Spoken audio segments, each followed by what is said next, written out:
Ուրեմն յուրաքանչյուր իրավիճակում որևէ բան շտկելու համար պետք է գտնել պատճառը, որպեսզի վերացնել հետևանքը։ Մեր պարտության պատճառը կրկնում եմ գործող ապազգային իշխանության քաղաքականությունն էր։ Բոլորդ հիշում եք, Պուտինի ելույթը հոկտեմբերի 19-ին ինքը ասաց, որ Ալիևի հետ համաձայնեցրել էր դադարեցնել պատերազմը, բայց Նիկոլը չէր համաձայնվել, քանի որ այնտեղ կար պայման, որ փախստականները վերադառնում են նախկին իրենց ապրելավայրերը, այդ թվում նաև Շուշի։ Ենթադրենք մի քանի 100 ընտանիք ադրբեջանցի գային բնակվեին Շուշիում, բայց Շուշին մեր վերահսկողության տակ էր, այդ ժամանակահատվածում ադրբեջանցիք ընդամենը հետ էին վերցրել Աղդամի մի հատվածը, Ղուբատլին, Զանգելանը, Ֆիզուլին եւ այլն։ Մեր տիրապետության ներքո էր մեր զինված ուժերի ամբողջ Խարվաճարի շրջանը, Բերձորի շրջանը եւ անգամ Ղուբատլի շրջանի որոշակի հատվածը։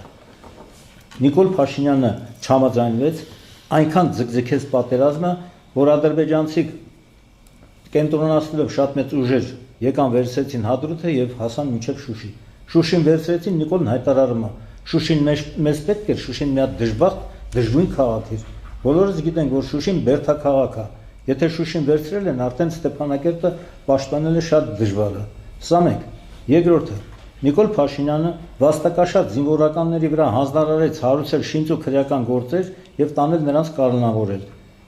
Հատկապես Խաչատուրովի ընտանիքների վրա էր նրա, չգիտեմ ինչու ասենք, նա լարված այդ ընտանիքների վրա։ Յուրի Խաչատուրովը ՀԱՊԿ-ի նախագահն էր։ Յուրի Խաչատուրովի վրա հանձնարարեց քրեական գործ հարուցել։ Ժամկետի շուտ Յուրի Խաչատուրովին հանեցին ՀԱՊԿ-ի նախագահությունից։ ՀԱՊԿ-ի նախագահ դարձավ ԶԱՍ-ը, որը Բելարուսի ներկայացուցիչն է, իսկ Լուկաշենկոն Ալիևի դաշնակիցն է։ Դրանից զատ Գրիգորի Խաչատուրովի նրա որդու վրա հանձնարարեց հարուցել քրեական գործ։ Տիրան Խաչատրյանին կալանավորել եւ այլն։ Ուրեմն վաստակաշատ զինվորականների վրա հանձնարարում է հարուցել քրեական գործեր, տանել նրանց կալանավորել եւ բանակի խիստ պատասխանատու պաշտոններում նշանակում է ուրեմն մարդկանց, ովքեր ոչինչ չեն հասկանում ոչ բանակից, ոչ էլ երևի թե չեն ծառայել բանակում։ Այդպիսով Նիկոլը կազմակերպում է մեր բանակը։ Դրանից զատ ուրեմն հերավար նոյեմբերի 9-ին Նիկոլ Փաշինյանը ստորագրեց հրադադարի համաձայնագիրը։ Հերավար Պուտին, Ալիև, Նիկոլ։ Ուրեմն եթե համաձայնագիր է ստորագրում հրադադարի, զորքերը կանգնում են այնտեղ, որտեղ տվյալ պահին կային։ Մեր ազատամարտիկները, զինվորները պահել են ամբողջ Խարվաճարի շրջանը եւ Բերձորի շրջանը ավելի քան 3000 քառակուսի կիլոմետր Նիկոլ Փաշինյանը ստորագրեց, հենց այնպես հանձնեց Թուրքին, որի իրավունքը նա չուներ։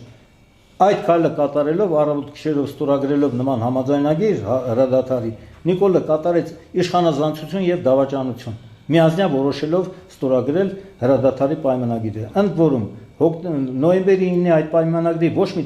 դրույթ չի կատարվել։ Մեր համար ոչինչ է այդ պայմանագիրը, որովհետև ոչ մի դրույթ չկատարվեց, ռուս խաղապանները ոչինչ չարեցին պաշտպանելու Արցախի մեր հայրենակիցներին եւ ադրբեջանցիք արցախցիներին մաքրեցին, բերեցին, լցեցին Հայաստան։ Սա իր երթին։ Ուրեմն եւ հաջորդը ես ուզում եմ հիշեցնել մեր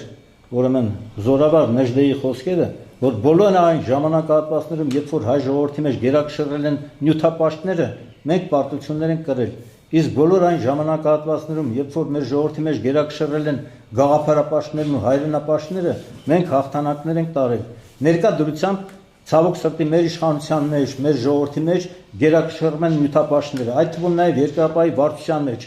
վերնախավը նյութապաշտներին իրենց բարեկեցություն ապահովելու համար հայրենիք են վաճառել։ Դրա համար այս իշխանությունը օր առաջ պետք է փոխվի,